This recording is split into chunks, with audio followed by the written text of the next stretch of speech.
Eccoci qua, ben trovati con un nuovissimo oggetto tra le mani di cui faremo l'unboxing e di cui vi invito a guardare il video di presentazione ufficiale proprio della Apple al termine dell'unboxing con la voce doppiata in italiano, inedita, perché tutti i video Apple, come ben sapete, sono soltanto in lingua inglese. Allora, parliamo di questo Ultra Apple Watch Ultra, sicuramente un bestione rispetto alla precedente versione, quella standard, ovvero l'Apple Watch 8. L'Apple Watch Ultra, questo incredibile prodotto, misura ben 49 mm di altezza, 44 di larghezza e 14,4 mm di spessore per 61,3 grammi di peso. Un bestione. Per quanto riguarda i materiali, adesso vi farò vedere.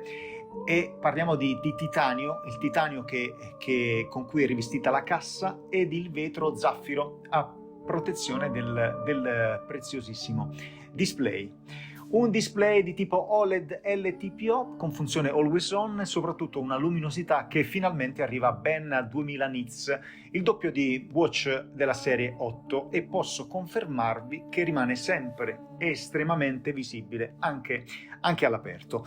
Il cinturino che abbiamo scelto per questa versione è quello Ocean Midnight, ovvero oceano in versione colore mezzanotte, che va tra quel blu a quel grigio scuro, quel nero, dipende tantissimo da come viene colpito dai raggi del sole, diciamo un po' in base alla luminosità anche dell'ambiente, cambia un pochino le sfumature di colore. Il cinturino veramente di ottima qualità, come ci ha sempre abituato questa casa californiana.